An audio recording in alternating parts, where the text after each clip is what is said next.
પાપની અધિકારી બનો.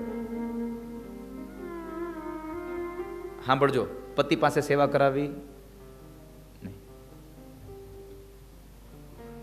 દેવહૂતિએ કીધું છે આવું. પતિને ક્યારેય કહેવું નહીં કે પાણી પીવા ગયા છો તો હારો એક ગ્લાસ ભરતા આવજો. જો તો પંખાને ચાપ પાડો તો, ટીવી ચાલુ કરો તો, આવું કેવું? અહીંયા દેવહૂતિએ કીધું પતિ પાસે સેવા ન કરાવી. હજી તો લગ્ન નહોતા થયા તે પહેલા મારા ભાવિ પતિ છે, મારે સેવા ન કરાવાય. પણ દેવહૂતિ વિચાર કર્યો, જો મારા ભાવિ પતિ હોય તો મારા પતિની આજ્ઞાનું ઉલ્લંઘન મારે ન કરાય.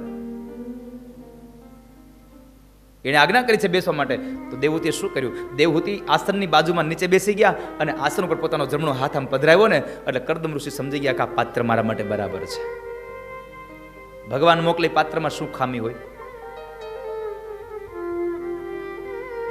કરદમ ઋષિએ કહ્યું કે મારે રહેવું છે આ જંગલમાં, તમારી દીકરી નહીં અહીંયા બધું સહન કરી શકે, અહીંયા ભૂખ લાગશે, ક્યારેક જમવાનું નહીં હોય, ક્યારેક પાણી નહીં હોય, તડકો હશે, ઠંડી લાગશે, વરસાદ, આ બધું સહન કરવું પડે. તમારી દીકરી રહી છે રાજમહેલમાં, એ નહીં અહીં રહી શકે. પણ દેવહૂતિએ હા પાડી છે કે ના, હું આ ઋષિ જો મને પતિ તરીકે મળતા હોય તો હું આ બધું જ દુઃખ સહન કરવા માટે તૈયાર છું. છતાં કરદમ ઋષિ એક વાત નવી કરી. તમારી દીકરીને પૂછો મનુ મહારાજ કે મારા સંસારમાં એક દીકરો થશે એટલે હું સંન્યાસ લઈ લઈશ, ઘર છોડી દઈશ. પછી એમ ન કહેતા કે ઘરને ચલાવવાની ત્રેવડ નહોતી, ઘર માંડ્યું હું કામે, હું ઘર છોડી દઈશ. મનુ મહારાજે પોતાની દીકરી દેવહૂતિને પ્રશ્ન કર્યો, તારી શું ઈચ્છા છે? દેવહૂતિ કહે છે કે મને જો આવા ઋષિ જેવા પતિ મળતા હોય તો એની તમામ શરતો મને મંજૂર છે, એની તમામ શરત મને મંજૂર છે. અને અંતે દેવહૂતિ અને કરદમ ઋષિના લગ્ન થયા છે. ખૂબ દાયજો આપ્યો છે, કન્યાદાન ખૂબ આપ્યું, પણ કન્યાદાનમાં સૌથી મોટું કન્યાદાન આપ્યું છે એને પોતાની દીકરીને સંસ્કારનો દાયજો આપ્યો છે, સંસ્કાર આપ્યા છે.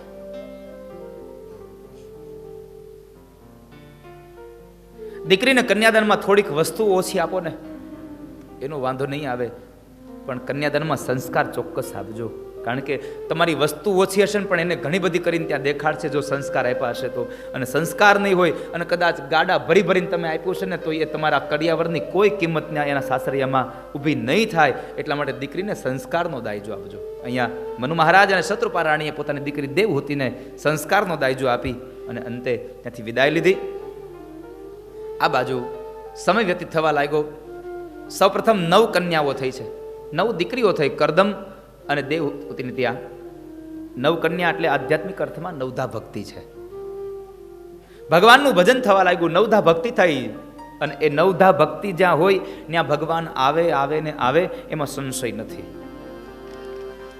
9 પ્રકારની દીકરીઓ જન્મ થયા પછી 9 દીકરીઓના પછીના સમયમાં વળી પાછો સંસાર ચાલ્યો અને એ સંસારમાં એમને ત્યાં એક દીકરાનો જન્મ થયો અને દીકરો બીજો કોઈ નહીં, સ્વયં ભગવાન કપિલ નારાયણનું પ્રાગટ થયું. બોલીએ કપિલ નારાયણ ભગવાન કી જય. ભગવાન કપિલ નારાયણનું પ્રાગટ્ય થયું. સમય વ્યતીત થયો અને સમયમાં કરદમ ઋષિ સંસારને છોડીને ચાલ્યા ગયા. દેવહૂતિ ભગવાનની પાસે રહ્યા છે. આમ તો જો કે દીકરો છે પણ ભગવાનનો આશ્રય લઈ અને પોતાની પાસે રહ્યા છે. દેવહૂતિ માતાએ ભગવાનને એક વખતના સમય પ્રશ્ન કર્યો, પ્રભુ મારી પ્રાર્થના સાંભળો.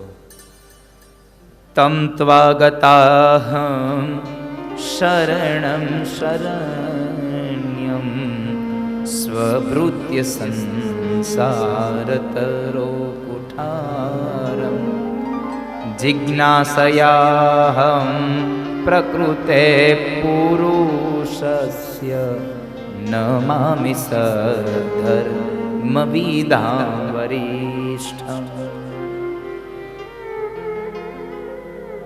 પ્રભુ આ સંસારને વૃક્ષને કાપવા માટે હે કુહાડા સમાન હે કપિલ, હું તમને પ્રાર્થના કરું છું આ સંસારમાંથી છૂટવા માટે શું કરવું જોઈએ? આ સંસારમાંથી છૂટવા માટે શું કરવું માણસ?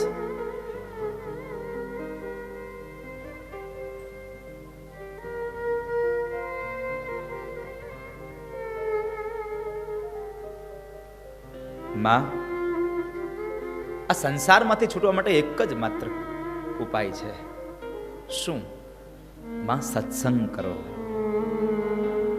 તમે સત્સંગ કરો,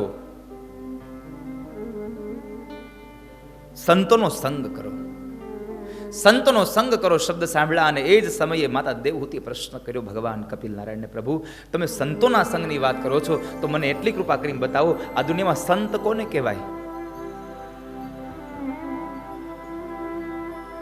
આ દુનિયામાં સંત કોને કહેવાય?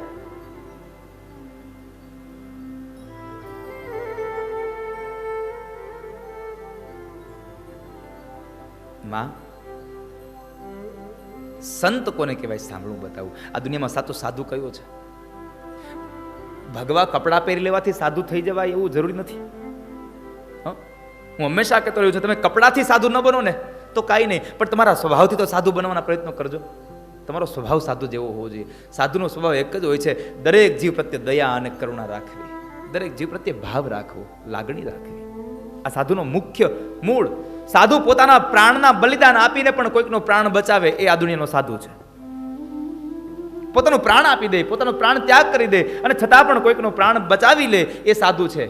કોઈકના દુઃખને જોઈને દુઃખી થાય એ સાચો સાધુ છે. કોઈકના સુખને જોઈને દુઃખી થાય એ સાધુ નથી. સાચો સાધુ તો એ છે કે જે પોતે માણસ કોઈકના દુઃખોને જોઈને દુઃખી થાય છે. માં, જેની આંખમાં કરુણા ભરી છે, તિતિક્ષવઃ કારુણિકાઃ સુહૃદઃ સર્વદેહિનાં અજાતશત્રવઃ શાન્તાઃ સાધવઃ સાધુભૂષણાઃ. સાધવઃ સાધુભૂષણાઃ. સાધુનું મોટા મોટું ભૂષણ છે અજાત શત્રવઃ. કોઈનો શત્રુ નહીં, કોઈનો મિત્ર નહીં. આ સાધુ છે. કોઈ એનો શત્રુ નહીં, કોઈ એનો મિત્ર નહીં. અજાત શત્રવઃ શાંતાઃ સાધુ સાધુભૂષણાઃ સાધવઃ સાધુભૂષણાઃ. એની સાધના એ જ એનું સાધુપણું છે. એની સાત્વતા, એની સાત્વિકતા એ જેનું સાધુપણું છે.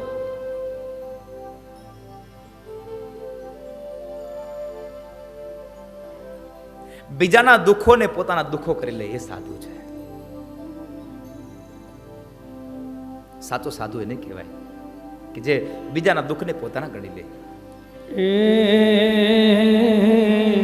शत्रु के मित्र एके एके नहीं और मारे जिन परमार्थ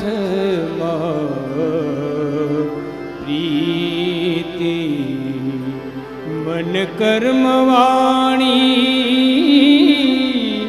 वचन માં ચાલે રે રૂડી પડે ભક્ત એ શીલવંત સાધુને વારે વારે નમીએ પાનભાઈ જેના બદલે નહીં વ્રત. સાધુ એ છે કે જેની આંખમાં પ્રેમ ભર્યો છે, દુનિયામાં પ્રેત લાગી છે. તિતિક્ષવઃ કારુણિકા. જેનામાં તિતિક્ષા હોય, સંત. તિતિક્ષા એટલે પ્રતિકારનું સામર્થ્ય હોવા છતાં જે સહન કરે છે. તિતિક્ષાનો અર્થ છે તમે એને એક શબ્દ કહી શકો પણ એને એ તમારી સામે એક શબ્દના 10 શબ્દનો જવાબ તમને આપી શકે એટલી તાકાત છે, પણ તમારા એક શબ્દને સહન કરીને જે માણસ બેઠો રહે છે એ સાચો સાધુ છે. સહન કરવાની જેનામાં તાકાત છે એ સાધુ છે. તિતિક્ષવઃ કારુણિકાઃ સુહૃદ સર્વદેહિનાં. એ કાયરતા નથી, જેની આંખમાં કરુણા ભરી છે એ સાચો સાધુ છે. અને આ ધરતીમાં કેટલા કેટલા સાધુ થયા, કેવા કેવા સાધુ થઈ ગયા. ગ્રહસ્થી હોય છતાં પણ સાધુ હોય છે. વિરુપુરમાં જલારામ બાપા પોતાની પત્નીને ભગવાનને દાનમાં આપી દે, લેતા જાવ જાઓ.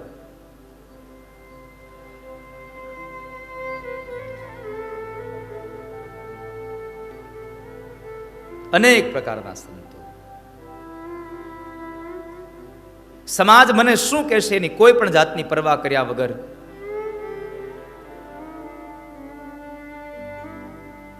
સમાજનું કેમ હિત થાય એની જ માત્ર દ્રષ્ટિ જેનામાં ભરી છે એ આ દુનિયાનો સાચો સાધુ છે. બાકી ભગવા કપડાં પહેરવાથી પછી સાધુ થઈ જાય ભાઈ એવું જરૂર નથી. ઘર છોડ કે બન મેં બાસ કિયો, મન બાસના ત્યાગ્યો. ઘર છોડીને તું વનમાં ગયો પણ જંગલમાં જઈને તે તારી વાસનાઓને ન છોડી તો તારું સાધુપણું કઈ કામનું નથી. સતભોગ હરિકો દિયો હી નહીં. ભગવાનને તે કઈ ભોગ ધરાવ્યો જ નથી તો શું કામ? સાધુ તો એ છે કે બીજાના જે દુઃખોને પોતાનું દુઃખ ગણી અને પોતે જીવન જીવે છે. બાકી સાધુ તો નક્કી કરવું બહુ અઘરું છે. ભગવાને ઘુમરી ખાઈને પાછા વ્યા દે. ભગવાન એ કે આમાં સાધુ ઉપર વ્યા જાય પાછા. એક નદીના કિનારે એક મહાત્માજી સ્નાન કરતા હતા તો એને પોતાના કપડા સૂકવ્યા હતા નદીના કિનારે. બાળકો રમતા રમતા ઓલા કપડા ઉપર ચાલ્યા અને હવે રેતીમાંથી બાળકો રમતા રમતા આવ્યા એટલે કપડા ગંદા થયા, મેલા થયા. નજર પડી મહાત્માજીની મારા એના કપડા ઉપર અને એકદમ ધુઆ પુઆ થઈને આવ્યા બારા. છોકરાઓને બધાને મારે છે. છોકરાઓની માં આવી એને કીધું મહારાજ માફ કરી દો, આ છોકરાઓ છે આવું લાવો અમે તમારા કપડા ધોઈ દઈએ. તો એ છોકરાઓની માવુને મંડા જેમ તેમ બોલવા મહાત્માજી. એટલી વારમાં એ છોકરાના બાપા આવ્યા, એ બાયુના ઘરવાળા આવ્યા અને એમાં એ આખું ટોળું થઈ ગયું ને થઈ ગયો ડખો. ઓલા છોકરાઓના બાપા આવ્યા, એ સાધુને ગાળું દે, સાધુ હામી દે, એકબીજા ગાળો દે બધાને. અને એમાં બરાબર ગાળોમાંથી ઊભું ન રહ્યું અને ઝપાઝપી થઈ અને ઝઘડો થઈ ગયો. એમાં એક માણસે આવીને ઓલા સાધુના માથામાં એક લાકડું માર્યું. સાધુ ન્યાન્યા રામ બોલો ભાઈ રામ. સાધુ મરી ગયા. હવે ભગવાનનું ભજન કર્યું છે ને ભાવે કુભાવે સ્વર્ગમાં ગયા. સ્વર્ગમાં આખું સ્વર્ગ માથે લીધું, ભગવાનની માથે રાડું પાડ્યો. તમે મને બચાવવા આવ્યા નહીં, ઓલાવે મને મારી નાખ્યો, આમ છે તેમ છે, તમે કેવા છો હાવ, મેં તમારા માટે બધું મૂકી દીધું, આમ કર્યું તેમ કર્યું. ભગવાન કે પણ એલા ભાઈ શાંતિ તો રાખો અહીંયા. અરે શું શાંતિ રાખો, તમે મને બચાવવા આવ્યા નહીં. ભગવાન કે છે ક્યાં બચાવવા ન આવ્યા? અરે નદીના કિનારે અમારા વચ્ચે ઝઘડો થયો અને ઓલા માણસોએ આવીને મને માથામાં લાકડું માર્યું, હું મરી ગયો, ત્યાં હું તમને આવ્યા. ભગવાન કે કોણે કીધું આવ્યો? હું તો આવ્યો જ તો. ભગવાન કે હું તો આવ્યો જ તો ઓલા મહાત્માજી કે તો મને બચાવ્યો કેમ નહીં? એ કે હું આમાં ગોતતો તો સાધુ કોણ છે? એ કે આજ્ઞા જ સમજાય દે એને પ્રણામ. ભગવાન કે મેં તને બચાવવા જ આવ્યો હતો પણ હું નક્કી ન કરી શક્યો આમાં આ બેમાંથી સાધુ કોણ? બેમાંથી સાધુ કોણ? બે હામા હામી ઉપાડતા હતા.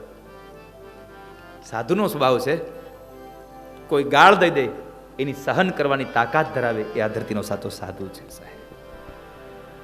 કોઈ ખરાબ શબ્દો કહી દે એનો પ્રત્યુત્તર આપવાની તાકાત હોવા છતાં પણ પ્રત્યુત્તર ન આપે અને પોતે સહન કરી લે. તિતિક્ષવઃ કારુણિકાઃ, જેનામાં તાકાત હોવા છતાં પણ જેને સહન કરી લે છે એ આ ધરતીનો સાચો સાધુ છે. તો એવા સાધુના શરણે જવું માં, જે મુક્તિનો માર્ગ બતાવે, ભુક્તિનો માર્ગ બતાવે એવાને ઘેર ન જવું. પણ આપણે સાધુ પાસે મુક્તિ લેવા માટે ન જતા. જો મહાત્માજી આશીર્વાદ આપી દે ને તો ધંધો મંડે ધોમ ધોકાર હાલવા. આપણે એટલા માટે જતા હોઈએ છીએ કે આપણું હાલી જાય. આપણે છોકરાઓને પરાયણે પગે પડાવીએ. શું કામ? એને મહાત્માજી માથે હાથ મૂકે ને તો આ છોકરાઓનું ભાગ સુધરી જાય ને. છોકરો ભણી ગણી મોટો, અમુક તો મારી પાસે આવે વ્યાસપીઠ પગે આમ ઓલા છોકરાઓના માથામાં પરાણે નમાવે અને પછી કે હવે દાદા આની માથે હાથ મૂકો. એટલે કે કેમ? તો કે એને એ 10માં પાસ થઈ જાય ને, આ વખતે બોર્ડની પરીક્ષા છે ને. મેં કીધું કાંઈ વાંધો નહીં, અપેક્ષિત મને દઈ જાજો. તમારા નકરા આશીર્વાદથી જ પાસ થઈ જાય? થોડીક મહેનત કરાવો એને. દવા ને દુઆ બે જોઈએ સાહેબ, આ યાદ રાખજો મારી વાત. મેં ગઈકાલે કહ્યું હતું, તમે અંધશ્રદ્ધામાંથી દૂર થાવ. તમે પગે ન લાગો તો કઈ મને વાંધો નથી, કોઈ મને જરૂર નથી. પગે ન લાગો તો કાંઈ નહીં, પણ કોઈને પગે લગાડો નહીં તોય મજા આવે એવી વાત છે સાહેબ. બહુ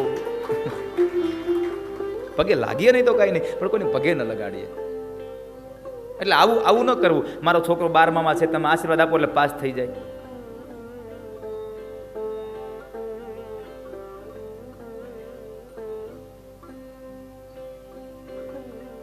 એને કેવું ભગવાનની પૂજા કરે અને બાકીના સમયમાં એ પોતાના ભણવાનું કામ કરે, પછી ભગવાન એની ઉપર રાજી થાય અને ભગવાન એને યાદ શક્તિ આપે. ભગવાનની પાસે એટલી જ પ્રાર્થના કરો, પ્રભુ મારું જીવન સાત્વિક રહે.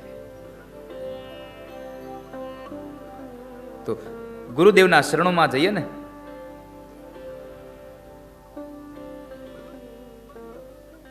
એવા સાધુનું શરણું લેવું, જેને લઈ અને આપણો મુક્તિનો માર્ગ ખોલી આપે. મેં તો શરણું લીધું છે એવા સંતનું રે, મેં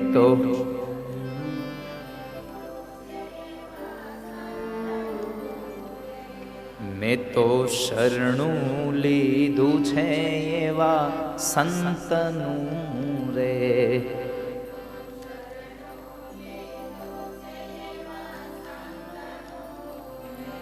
ભજન કરતા શીખવાડ્યું ભગવંતનું રે.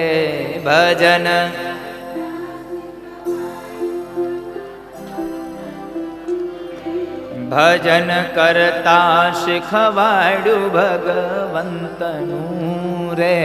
ભજન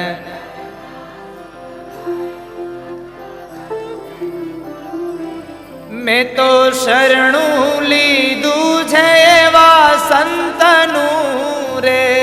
મેં તો શરણું લીધું છે એવા સંતનું રે. અખંડ ભક્તિ લાગી મારા યુરમાં રે. અખંડ ભક્તિ લાગી મારા યુરમાં રે. અખંડ ભક્તિ લાગી મારા યુરમાં રે.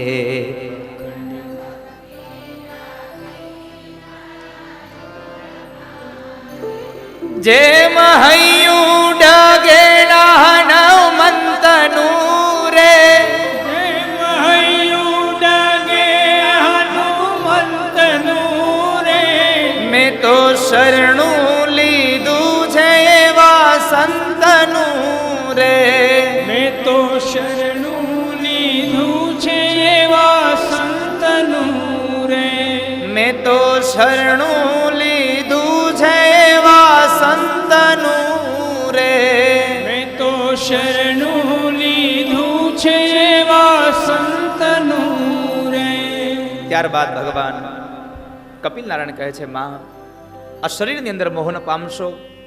આ શરીર તો સાંખ્ય શાસ્ત્રનો ઉપદેશ બતાવ્યો. પંચમહાભૂતના આ ખોળિયામાં દેહમાં તમે મોહન પામશો. સંતોની સેવા કરજો, સત્સંગ કરજો, ભગવાનના નામનું ભજન કરી અને તમારા આ અવતારને તમે તારજો. આટલો ઉપદેશ આપી ભગવાન કપિલ નારાયણ ત્યાંથી કપિલ ગીતાનો પ્રચાર અને પ્રસાર કરવા માટે થઈ અને ગંગા સાગર તરફ ગયા. જે જગ્યાએ ગંગા અને સાગરનું મિલન થાય, કલકત્તા પાસે ગંગા સાગર. કેટલા લોકો જઈએ એવા? બહુ ઓછા ગયા છે. કલકત્તાની પાસે ગંગા સાગર છે.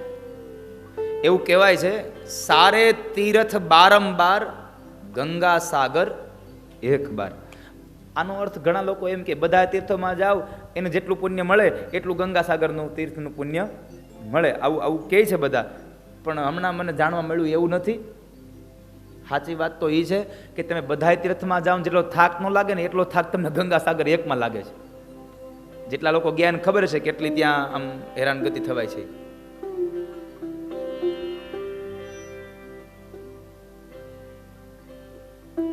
ગંગા સાગરના કિનારે જે ભગવાન કપિલ નારાયણે પોતાની આશ્રમ બનાવી ત્યાં રહ્યા. આ બાજુ માતા દેવહૂતિને જે જ્ઞાન હતું એ જ્ઞાન યોગ ક્રિયા પ્રમાણે પોતાના સમય નજીક આવ્યો અને મૃત્યુ આવ્યું જ્યારે નજીક, ત્યારે એ પોતાના દેહનો ત્યાગ કર્યો. અને જે જગ્યાએ માએ પોતાના દેહનો ત્યાગ કર્યો એ જગ્યાનું નામ પડ્યું છે સિદ્ધપુર. જ્યાં માને સિદ્ધિ મળી એ જગ્યાનું નામ પડ્યું સિદ્ધપુર. અમદાવાદથી આગળ પાટણ અને પાટણની બાજુમાં સિદ્ધપુર.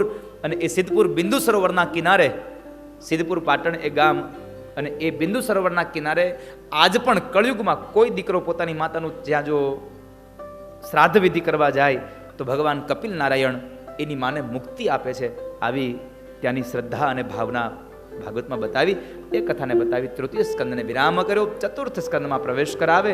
અને ચતુર્થ સ્કંદ એટલે કહેવાય છે કરદમને ત્યાં જે 9 કન્યાઓ થઈ, એ 9 કન્યાઓમાંની એક કન્યા અત્રિ અને અનસૂયાને ત્યાં પરિણા છે. અનસૂયા નામની જે દીકરી હતી એ અત્રિ ઋષિ સાથે પરણાવ્યા. વળી પાછા આગળ અત્રિ અને અનસૂયાનું દાંપત્ય જીવન ચાલ્યું. અને એ દાંપત્ય જીવનમાં એમને ત્યાં દત્તાત્રેય નામના પ્રભુ પ્રગટ થયા છે. દત્તાત્રેય મહારાજે 24 ગુરુઓ બનાવ્યા. અને એ 24 ગુરુઓમાં કેટલા 24 ગુરુ બનાવ્યા. જેની પાસેથી સારો ઉપદેશ મળે એને ગુરુ બનાવ્યો છે. જેની પાસેથી સારો ઉપદેશ મળ્યો એ ગુરુ છે. એમાં 24 ગુરુમાં તો કૂતરો પણ ગુરુ છે. એમાં એક ગુરુ તો આપણને હસવું આવે એવું ગુરુ. એક ગણિકા સ્ત્રીને, પોતાના દેહનો વેપાર કરનારી એક સ્ત્રી ગણિકા, અને એ ગણિકાને પોતાની ગુરુ બનાવી છે દત્તાત્રેય મહારાજે. એની પાસેથી શું એને શું લીધો? ઉપદેશ. જેમ ગણિકા પોતાના ગ્રાહકની રાહ જુએ છે ને, એમ દત્તાત્રેય ભગવાન કહે છે આપણા જીવડાઓએ ભગવાનની રાહ જોવી જોઈએ. આજ ભગવાન આવશે, હમણાં ભગવાન આવશે, હમણાં ભગવાન આવશે. ગણિકા પાસેથી ભગવાને આ ઉપદેશ લીધો છે અને પોતાની ગુરુ બનાવી. 24 ગુરુની વાત 11મા સ્કંદમાં બતાવી. ત્યારબાદ આગળ કહે છે કે મનુ મહારાજની 3 દીકરીઓમાંથી એક દીકરીનું નામ પ્રસૂતિ છે. પ્રસૂતિના લગ્ન થયા દક્ષ પ્રજાપતિ સાથે. દક્ષ પ્રજાપતિને ત્યાં 16 કન્યાઓ થઈ. અને 16 કન્યાઓમાંની 13 કન્યાઓ એને ધર્મને આપી. એક કન્યા અગ્નિદેવને, એક કન્યા પિતૃગણને, અને એક કન્યા ભવાની સતી ભગવાન શિવને પરિણ્યા છે. ભગવાન શિવને જે ભવાની સતી પરિણ્યા છે, એ સતીએ પોતાના પિતાશ્રીના ઘરે આવી અને યજ્ઞમાં પોતાના દેહનો ત્યાગ કર્યો છે. ક્રોધાગ્નિ ઉત્પન્ન કરી અને પોતાના દેહનો ત્યાગ કર્યો. આ શબ્દ સાંભળ્યા એટલે એ જ સમયે વિદુરજીએ પ્રશ્ન કર્યો, બાપજી, દીકરી બાપના ઘરે આવીને યજ્ઞમાં એના દેહનો ત્યાગ કર્યો, અગ્નિમાં બળી, શા માટે?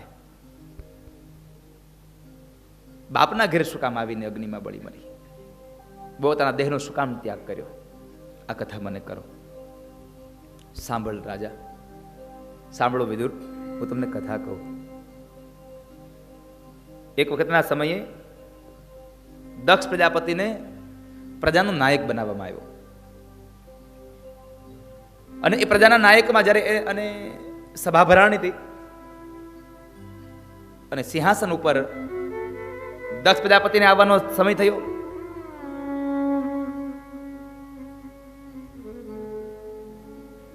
દક્ષનો પ્રવેશ થયો સભામાં. બંને બાજુ બેઠેલા બધા જ લોકો ઊભા થયા. પણ ભગવાન શિવ એ સભામાં હતા. એનું ધ્યાન નીચે હતું. એને ખબર નહીં કે દક્ષ આવ્યા છે, એટલે ઊભા ન થયા. દક્ષને નજર પડી કે મારો જમાઈ આવ્યો છે.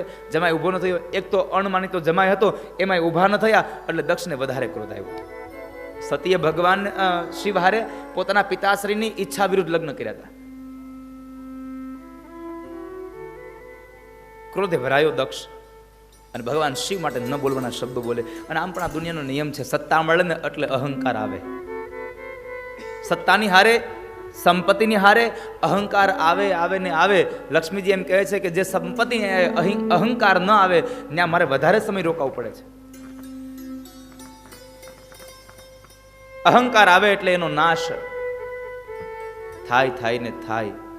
એટલે અહીંયા આગળ દક્ષને અહંકાર આવ્યો સત્તાનો. ભગવાન શિવ માટે ન બોલવાના શબ્દો બોલે છે. નંદી આદિ ગણોએ સાવધાન કર્યો પણ દક્ષ ન સમજ્યો. જેને આ સંસારમાં કોની સાથે રહેવું, કોનો વિવેક કરવો, કોનો આદર સન્માન કરવું એની ખબર નથી પડતી, એવાને આ સભામાં બોલાવ્યા કોણે? ભગવાન શિવ તો તોય શાંત રહ્યા, કશું ન બોલ્યા. દક્ષ પ્રજાપતિને નંદીએ શ્રાપ આપ્યો, તું ક્યારનો મેં કરે છે ને, જા દક્ષ હું શ્રાપ આપું છું, તું મેં કરવા વાળો બકરાના મોઢા વાળો બનીશ, જા. એકદમ વાતાવરણ તંગ બની ગયું. ભગવાન શિવ કહે છે હવે ન રોકાવાય. નંદી આદિ ગણોને સાથે લઈ ભગવાન કૈલાસમાં જતા રહ્યા. પાર્વતી પાસે ગયા, સતી પાસે ગયા, પણ પોતાના પત્નીને કશી વાત ન કરી કે મારે તમારા પિતાશ્રી યારે આમ થયું છે તેમ થયું, કઈ વાત ન કરી. પોતે પોતાની મસ્તીમાં બધું ભૂલી ગયા છે. આ બાજુ દક્ષ પ્રજાપતિએ નિર્ણય લઈ લીધો, કારણ કે પ્રજાનો નાયક બન્યો, યજ્ઞાદિ કર્મો થશે પણ શિવને કોઈ ભાગ નહીં મળે. તમામ દેવી દેવતાઓને ભાગ મળશે, શિવને કોઈ ભાગ નહીં મળે.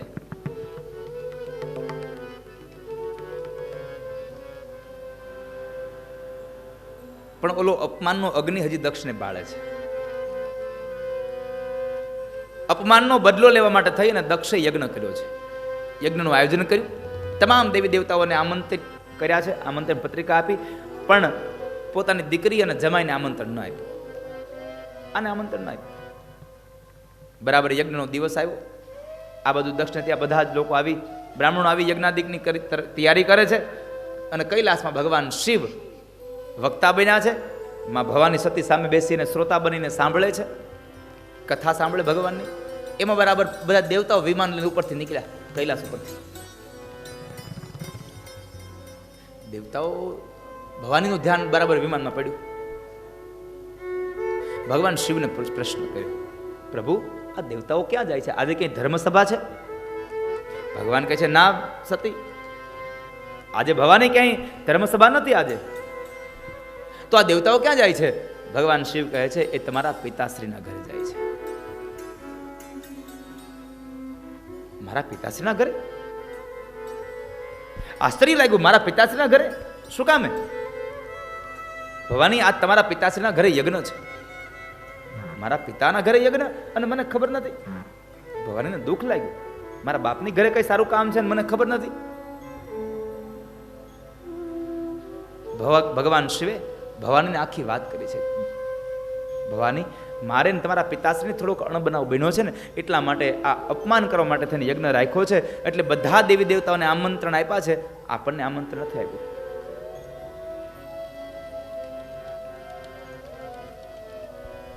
ભવાની કહે છે નાથ પ્રભુ ચાલો ને આપણે જઈએ, ચાલો ને આપણે જઈએ. હું મારા પિતાશ્રીને સમજાવી દઈશ અને તમારા બંનેની વચ્ચે જે ઝઘડો થયો છે હું સમાધાન કરી દઈશ, ચાલો જઈએ. ભગવાન સ્પષ્ટ ઘસીને ના પાડે, આવ નહીં આદર નહીં, નહીં ને નું માને, વો ઘર કબહુ ન જઈએ, ભલે કંચન વરસે में. आव नहीं आदर नहीं, नहीं नहीं नु माने, वो घर कबहू न जइए, भले कंचन बरसे मेघ. ભવાની, જ્યાં આવકાર ન હોય ત્યાં ન જવાય. ભલે ને એની ઘરે સોનાનો વરસાદ થાય, આપણે શું કામનો? ભગવાને ના પાડી. ભવાનીને હવે જઈ તો શકે નહીં. ફરી વાર કથામાં બેઠા, ભગવાન શિવ કથા કરે, ભવાની બેઠા છે. પણ બન્યું એવું, ભવાની અહીંયા બેઠા છે માત્ર શરીરથી, મન બાપના ઘરે પહોંચી ગયા. અને મન જેવું તીક્ષ્ણ, આમ આટલું સ્પીડ વાળું કોઈ પક્ષી નથી. ક્ષણભરમાં તો ક્યાંનું ક્યાં પહોંચી જાય.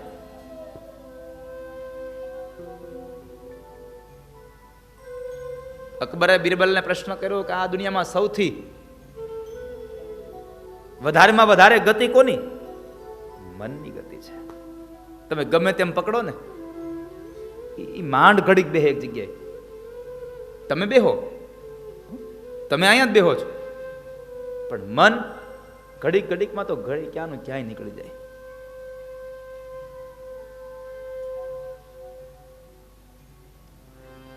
ભવાની તરફથી હોંકારો દેતા બંધ થઈ ગયા,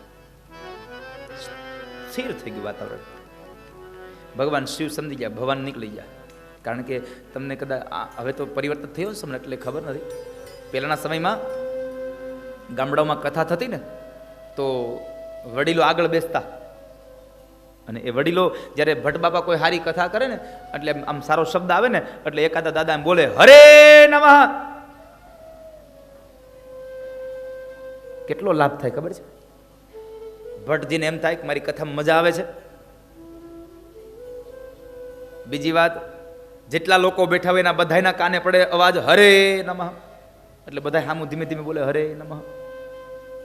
સૌથી મોટો ફાયદો, ઓચિંતાનો અવાજ આવે ને હરે નમઃ, એટલે એકાદ આમ ધરાક બરાબર આમ ઝોલે ચડે ને ઝપકી દે,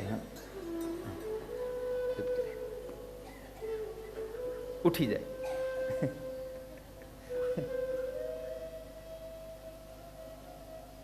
સુઈ ગયો એ જાગે. ઘણાને ક્યાંય નીંદર ન આવે ને એને કથામાં નીંદર આવે. લ્યો, આપણને એમ થાય કે આપણે આના હાલડા ગાઈ છે. અહીંયા આવીને આમ આમ થાંભલાને ટેકો દે ને, મને એમ થાય કે આ કેટલી ભાવથી કથા સાંભળે.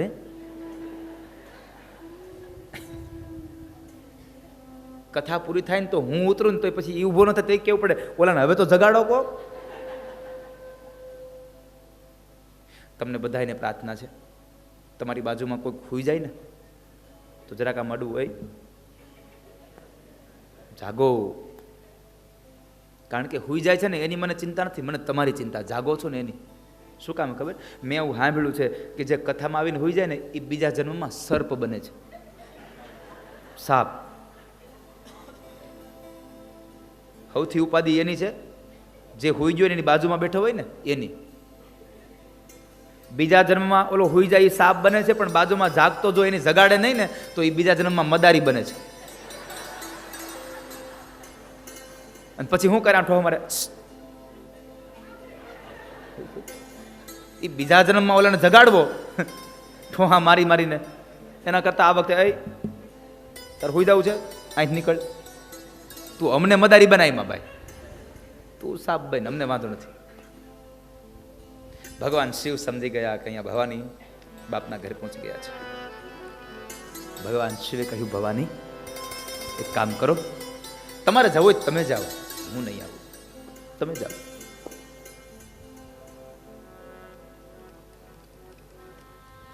બધા જ કપડા ભગવાને ભેગા કરી ભવાનીના હાથમાં આપ્યા, લ્યો તમે જાઓ. નંદી ઉપર આરૂઢ થઈ ભવાની ગયા બાપના ઘરે. નંદી ઉપર આરૂઢ થઈને જ્યારે જાય છે અને એ સમયે બાપના ઘરે પહોંચ્યા. બાપના ઘરે પહોંચ્યા તો ખરા, જે જગ્યાએ યજ્ઞ ચાલતો તો યજ્ઞશાળામાં ગયા અને બન્યું શું?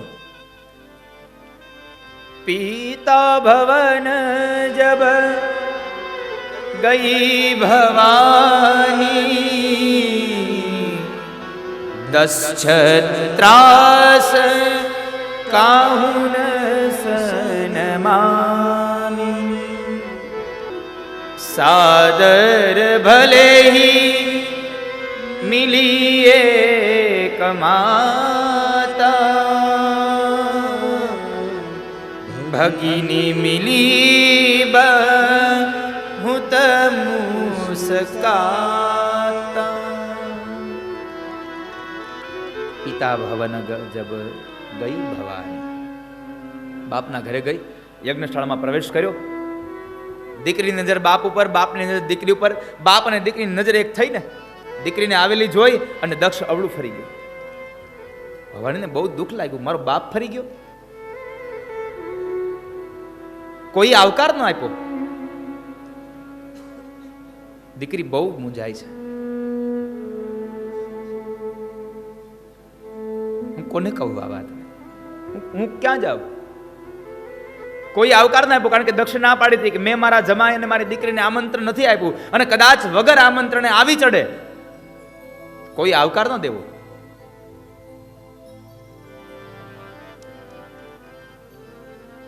કોઈ આવકાર ના આપો.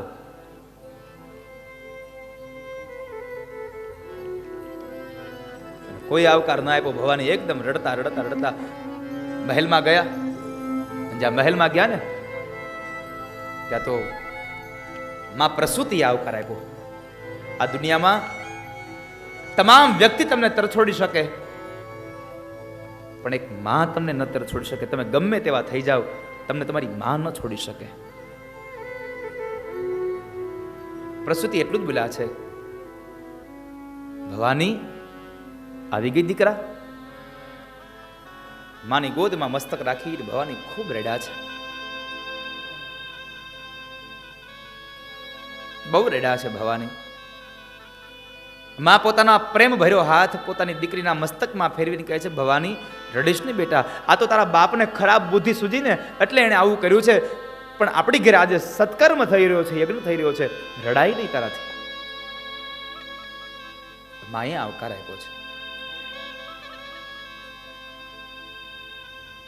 આ દુનિયામાં બધા છોડી શકે, માં ન છોડી શકે. કારણ કે માં છે ને મમતાના રસથી ભરેલું વટ વૃક્ષ છે.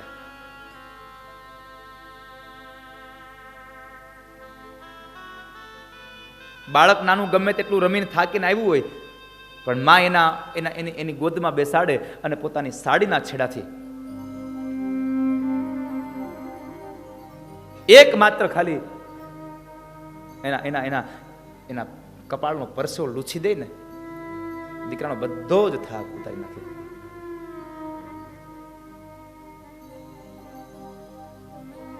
બધો થાક ઉતારી નાખે.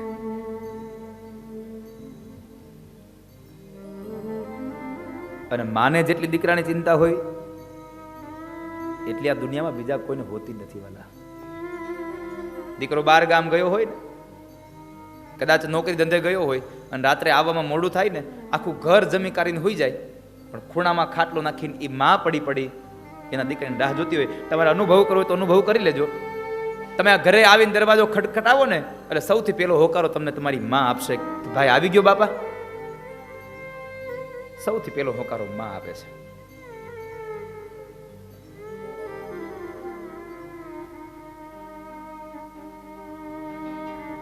મહાપુરુષ એમ લખે છે, ભગવાનના મંદિરમાં જઈને ભગવાનની પૂજા કરવાની જરૂર નથી. ભગવાનના મંદિરમાં જઈ અને ભગવાનની પૂજા કરવાની જરૂર નથી તમારે. ઘરમાં બેઠેલા મા બાપની પૂજા કરી લો ને, ભગવાન આપોઆપ મળી જશે. ભગવાનની પૂજા કરશો તો મા બાપ નહીં મળે, પણ મા બાપની પૂજા કરો, ભગવાન તમારી સામે આવીને ઉભો રહેશે. પંઢરપુરમાં વિઠ્ઠલનાથ ભગવાન આવીને ઉભા રહ્યા છે. પુંડલિકને કહે છે, પુંડલિક મારે તારી સાથે મળવું છે. અને પુંડલિકે કહ્યું કે મહારાજ અત્યારે મારી પાસે તમને મળવાનો સમય નથી, કારણ અત્યારે મારે મારી માની સેવાનો સમય છે. હું મારી માની સેવા ન કરું ત્યાં સુધી કોઈને મળી ન શકું. એક ઈંટનો ઘા કર્યો અને ભગવાન પંઢરનાથ ઈંટની ઉપર ઉભા રહ્યા છે. મા બાપની સેવાનું બહુ મોટું ફળ છે.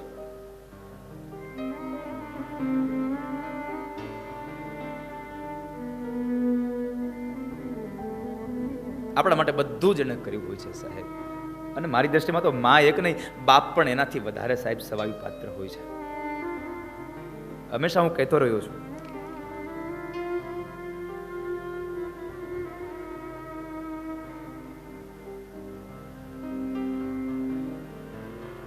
કે માને જેટલી સંતાનોની ચિંતા હોય એના કરતા પણ વધારે ચિંતા એના બાપને હોય છે. પણ એ દેખાડતો નથી હોતો, એ દેખાડતો નથી હોતો.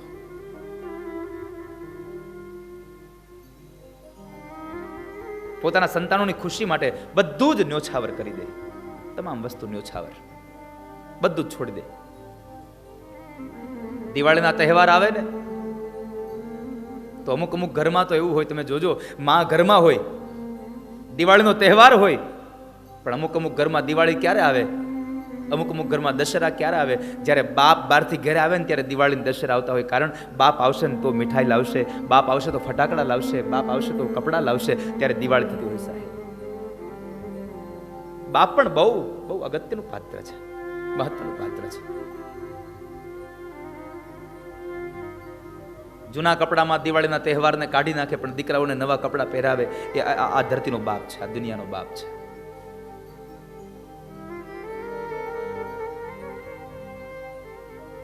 આ દુનિયામાં બધી જ સંપદાઓ તમને વેચતા બધું મળે છે, પણ એક મા બાપ નથી મળતા. એટલા માટે મા બાપને રાજી રાખજો.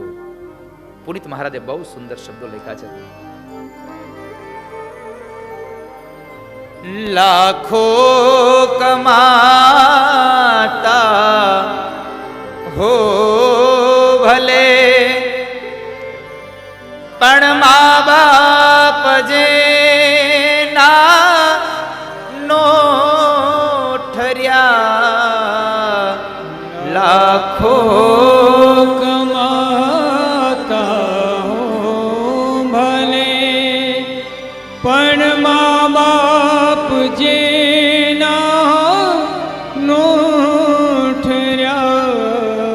લાખો કમાતા હો ભલે, પણ મા બાપ જે નો ઠર્યા. લાખો કમાતા હું ભલે, પણ મા બાપ જેના નો ઠર્યા. મા બાપ જેના નો ઠર્યા. એ લાખ નહીં પણ રાખ છે, એ માનવું ભૂલશો નહીં. ભૂલો ભલે બીજું બધું મા બાપને ભૂલશો નહીં. અગણિત છે ઉપકાર એના, એ હવી સરસો નહીં. અગણિત છે ઉપકાર એના, એ હવીસરશો નહીં. આજે આ વેકરિયા પરિવાર આટલો આમ પ્રસન્ન છે કે અમે કથા કરી પણ હું ભાગવતની વ્યાસપીઠથી આમ ભરોસા સાથે કહું કે તમે કથામાં બેઠેલા જેટલા રાજી હશો, આ વેકરિયા પરિવાર જેટલો રાજી હશે, એના કરતાં સૌથી વધારે રાજી આજે રવજી દાદાનો આત્મા હશે કે મારા દીકરાએ મારી ઘરે ભગવાનને બોલાવ્યા છે. આજ મારી ઘરે ભગવાન પધાર્યા છે. જ્યારે દીકરો સારું કામ કરે ને ત્યારે સૌથી વધારે આનંદ એના બાપને થતો હોય છે સાહેબ. સૌથી વધારે આનંદ એના બાપને થતો હોય છે. આજે એની છાતી આમ ગજ ફૂલતી હશે કે મારી ઘરે ભગવાન ઠાકોરજીને બોલાવ્યા, ભગવાનને તેડાવ્યા. અને આ દુનિયામાં ધન ખર્ચતા મળશે બધું, પણ માતા પિતા મળશે નહીં. પલ પલ પુનિતે ચરણોની ચાહના તમે ભૂલશો નહીં. અહીંયા માં પ્રસૂતિએ દીકરીને આવકાર આપ્યો, બેટા આવી ગઈ ભવાની. પ્રસૂતિને ભવાનીને શાંત કર્યા. ભવાની ફરી પાછા ઊભા થયા, યજ્ઞશાળામાં જાય છે અને યજ્ઞશાળામાં જઈને જુએ તો તમામ દેવી દેવતાઓના સ્થાપનને જોયા, પણ પોતાના પતિના સ્થાપનને ન જોયું. પોતાના પતિના સ્થાપનને જ્યારે ન જોયું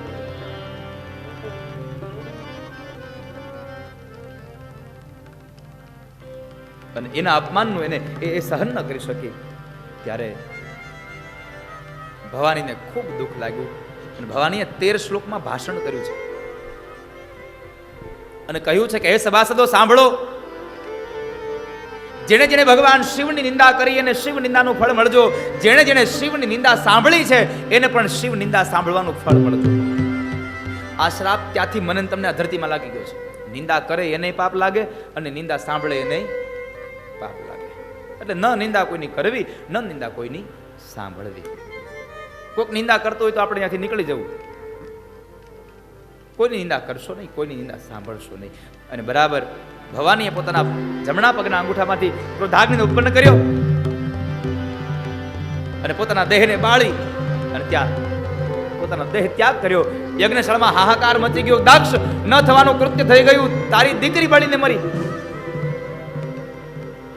દીકરી બળીને મરી શબ્દ સાંભળ્યા ને છતાં પણ દક્ષ એટલું કહ્યું કે દીકરી મરી ગઈ તો મારી મરી ગઈ છે, મારો યજ્ઞ અધૂરો ન રહેવો જોઈએ. આ સત્તાનો અભિમાન બોલે છે. મારો યજ્ઞ અધૂરો ન રહેવો જોઈએ. યજ્ઞ કરાવો બ્રાહ્મણો. યજ્ઞ કરાવ્યો. આ બાજુ દેવતા નંદી આદિ ગણો ભગવાન શિવ પાસે આવ્યા. ભગવાન શિવને કહ્યું પ્રભુ ગજબ થયો.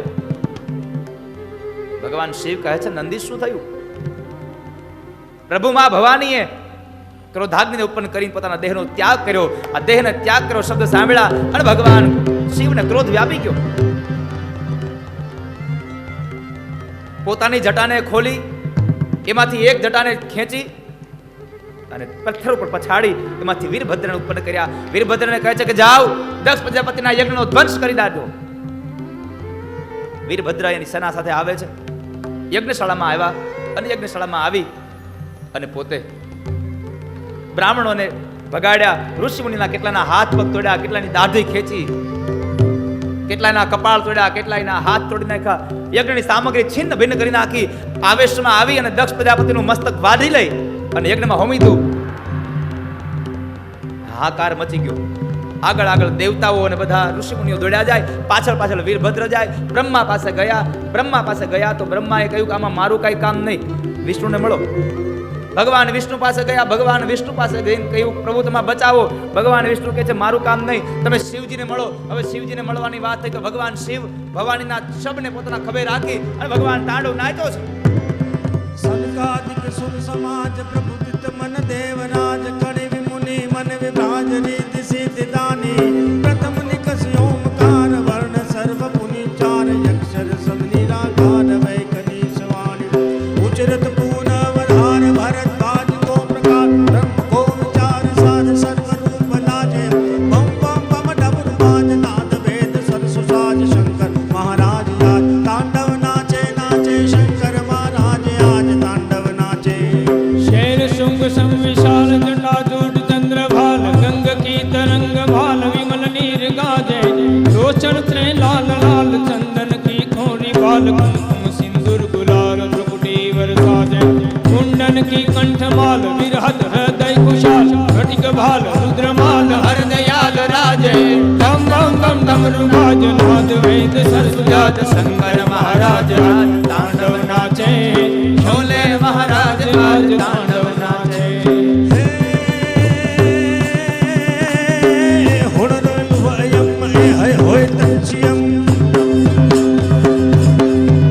ओए हुणरवयम हय होय तंचियम हरडक तड़लाम लाम रह विलंब साजे नमनक नबजे भयम तड़दस जब तड़दसु तब छट छट छट पटवे सहजा सुन साजे हिमि हिमि डिबि सुंद जाल 14 संख्या विशाल ओ हर हर हर हर हर ओ हर हर हर हर हर ब्रह्म वेद वाचे बम बम बम डमरू नाद नाद वेद सरसु साज शंकर महाराज या तांडव नाचे नाचे शंकर महाराज या तांडव नाचे नाचे शंकर महाराज या तांडव नाचे हो.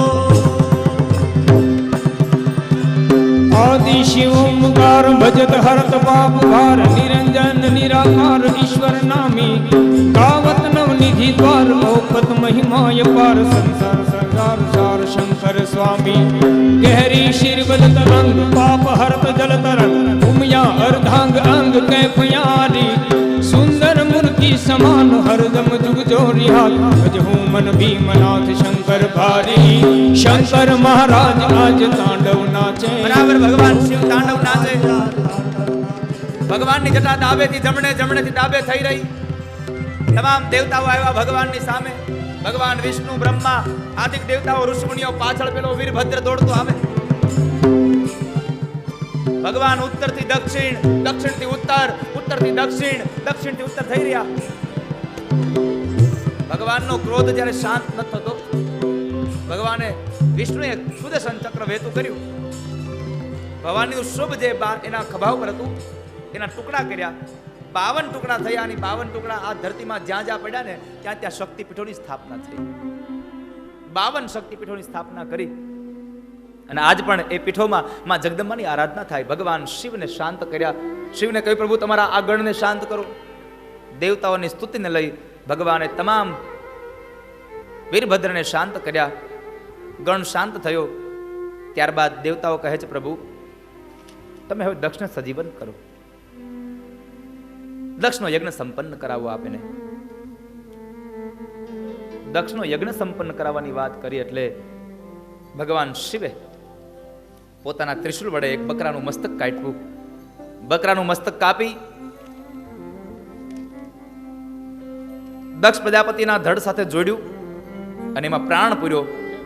જ્યાં પ્રાણ પૂર્યો ને આંખ ખુલી, સામે ભગવાન શિવ દેખાયા. એકદમ ઉભો થયો, ભગવાન શિવની સ્તુતિ કરવા ગયો પણ સ્તુતિ બોલી ન શક્યો.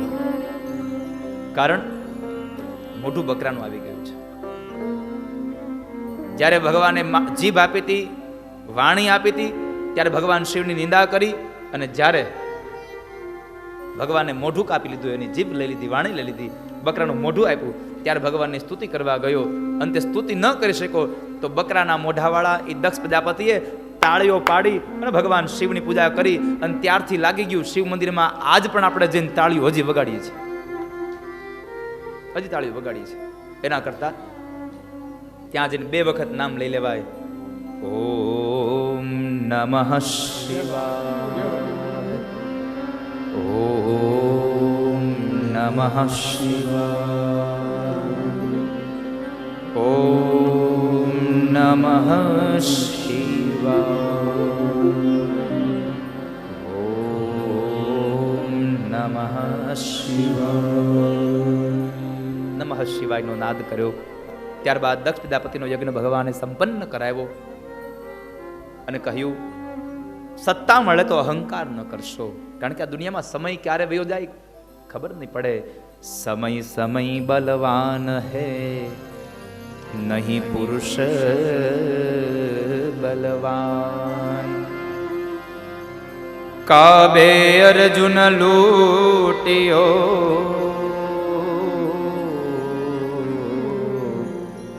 વહી ધનુષ્ય વહી હે બાણ. સમય બળવાન છે આ દુનિયામાં. હું હંમેશા કથામાં કહેતો રહ્યો છું, આ દુનિયામાં કોઈ દિવસ માણસ મહાન થયો જ નથી, માણસનો સમય મહાન હોય છે. જો માણસ મહાન હોય તો પહેલેથી જ મહાન થવો જોઈએ, અંતિમ સમય સુધી મહાન રહેવો જોઈએ.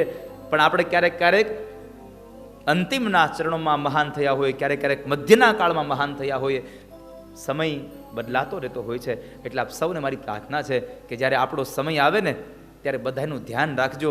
મહેરબાની કરીને કોઈને ધ્યાનમાં ન રાખતા. શબ્દ થોડોક નાના મોટો છે.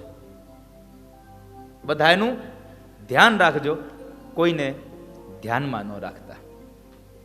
આપણી તો એક જ આમ આમ આમ અંદરથી ઊંડાણથી અમારો વારો આવવા દો, અમારો વારો આવશે, અમારો સમય આવવા દો. અર્થ પ્રકરણની વાત બતાવી, ધર્મ પ્રકરણની કથા બતાવી. હવે અર્થ પ્રકરણ, ધ્રુવજી મહારાજનું ચરિત્ર મેં કહ્યું હતું ગઈકાલે. સત્સંગ કરને કી ના કોઈ ઉમ્ર હોતી હૈ. સત્સંગ કરવા માટે કોઈ ઉંમર ન હોય એનો આ પ્રત્યક્ષ દાખલો એટલે ધ્રુવ ચરિત્ર. મનુ મહારાજના દીકરા ઉત્તાનપાદ, ઉત્તાનપાદને 2 રાણી સુરુચિ અને સુનીતિ. એમાં સુનીતિનો દીકરો ધ્રુવ પોતાના પિતાશ્રીની ગોદમાં બેસવા ગયો અને સુરુચિએ મેણું માર્યું અને જંગલમાં ગયો. જંગલમાં જઈ ભગવાનને પ્રસન્ન કર્યા. 5 વર્ષનો ધ્રુવ ઘરેથી નીકળે ને તો જંગલમાં ગયો તો સૌથી પહેલા એને દેવર્ષિ નારદ સામે મળ્યા. એટલે નારદને પ્રશ્ન કર્યો, નારદે પ્રશ્ન કર્યો, બાળક ક્યાં જાય છે તું? ધ્રુવ કહે છે કે મહારાજ જંગલમાં. કેમ? ભગવાનને મેળવવા. હવે 5 વર્ષનો બાળક એમ કે ભગવાનને મેળવવા જંગલમાં જાઉં છું તો આમ આમ આમ શંકા તો ઉપજે ને. એટલે નારદે કહ્યું, તને એવું લાગે છે તને ભગવાન મળી જશે? અને બાળકે બહુ સુંદર જવાબ આપ્યો છે, મહારાજ ઘરેથી નીકળતાની સાથે જ તમારા જેવા ગુરુદેવના દર્શન થયા છે ને, એટલે મને હવે ભરોસો છે કે મને ભગવાન મળશે મળશે ને મળશે. જેને સારો ગુરુ મળે એને ભગવાન મળે, એમાં સંશય નથી. જેને સારો સદગુરુ મળે.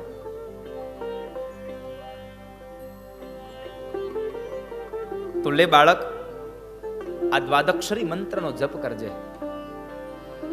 દ્વાદક્ષરી મંત્ર આપ્યો,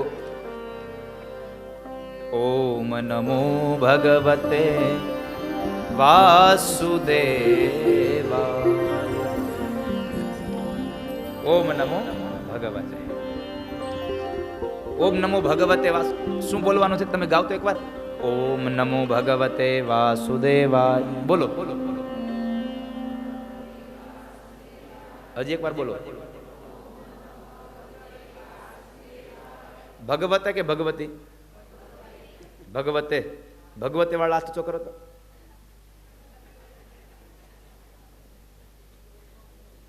ભગવતી વાળા હાથ ઊંચો કરો. ઓમ નમો ભગવતે વાસુદેવાય. બેમાંથી એકેય નો હાથ ઊંચો કરો તોય નહીં. નરોવા કુંજરવા હાવ. મેં તો મારે નહીં, મેં તો ભણાવે નહીં.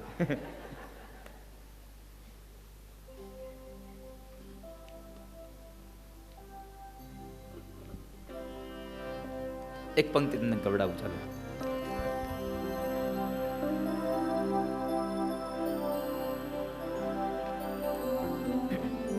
એક પંક્તિ ગાઓ. ઓમ નમો ભગવતે વાસુદેવાય વાસુદેવાય હરિ વાસુદેવાય.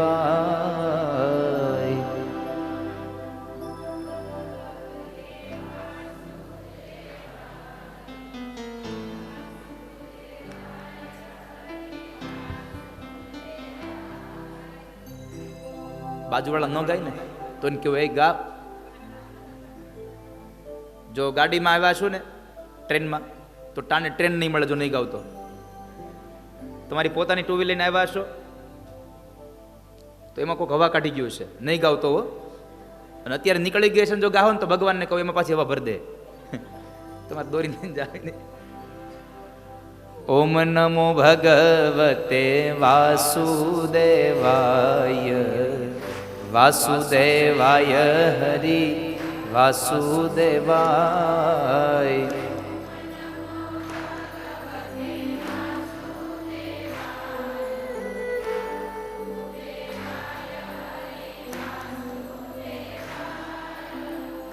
ઓમ નમો ભગવતે વાસુદેવાય વાસુદેવાય હરિ વાસુદેવાય.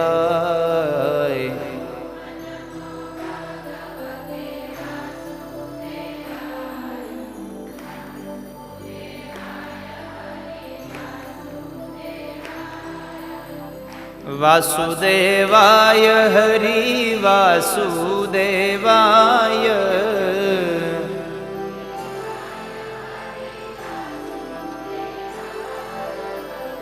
વાસુદેવાય હરિ વાસુદેવાય.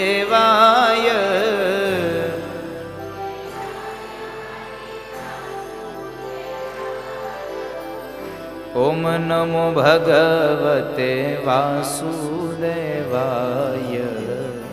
વાસુદેવાય હરિ વાસુદેવાય. ઓમ નમો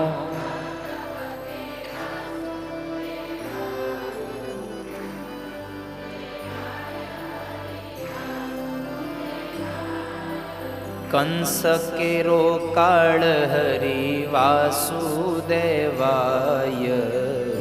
વાસુદેવાય હરિ વાસુદેવાય.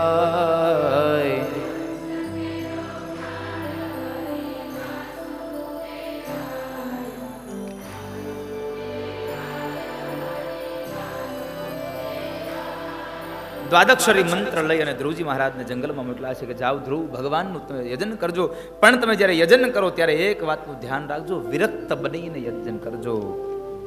વિરક્તશ્ચેન્દ્રિયરતો ભક્તિ યોગેન ભૂયસા તમ નિરંતર ભાવેન ભજેતાદ્ધા વિમુક્તયે.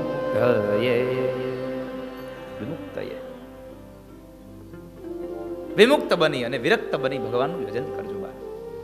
ભલે ગુરુદેવ આપની આજ્ઞા. ધ્રુવજી મહારાજ મધુવનમાં ગયા. મધુવનમાં જઈ અને ભગવાનનું યજન કરે.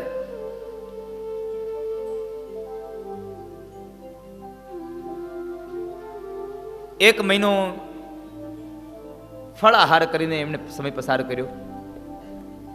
ત્યાર પછીના બીજા મહિને એમણે તૃણપત્રો ખાઈને પોતાનો સમય પસાર કર્યો. ત્યાર પછીનો ત્રીજો મહિનો આવ્યો. એને તૃણપત્રો ખાવાના બંધ કર્યા. 9 દિવસ સુધી ભગવાનનું યજન કરે. 9મા દિવસે માત્ર જલપાન કરે. ત્યાર પછીના મહિને જલપાન પણ એને બંધ કર્યું. 12 દિવસ સુધી ભગવાનના સતત જપ કરે. 12મા દિવસે માત્ર વાયુ ભક્ષણ કરે, શ્વાસોશ્વાસની ક્રિયા કરે. અને પછીના મહિને તો એટલું ભગવાનમાં જપ લાગી ગયું કે પછીના મહિને શ્વાસ લેવાનું પણ બંધ કર્યું. જીત શ્વાસો નૃપાત્મજ, પોતાના શ્વાસને પણ પોતે જીતી લીધા. એવો આ ધ્રુવજી મહારાજ. અને ધ્રુવજી મહારાજે ભગવાનનું જ્યાં જપ કર્યા, તપ કર્યા, અને ભગવાન એ ધ્રુવજીના દર્શન માટે આવે છે. લાવ હું જોઈ આવું મારો ધ્રુવ શું કરે છે, મારો ધ્રુવ કેવો છે. પણ ધ્રુવ ક્યારે થાય? જ્યારે એની માતા સુનીતિ હોય ત્યારે. માની અંદર સંસ્કાર સારા હોય તો દીકરામાં સંસ્કાર સારા આવે, નહીં તો સંસ્કાર સારા ન આવે. નહીં તો દીકરો સારો ન થાય. બહુ સીધી વાત છે. કૂવામાં પાણી હોય ને તો તોવેડામાં આવે.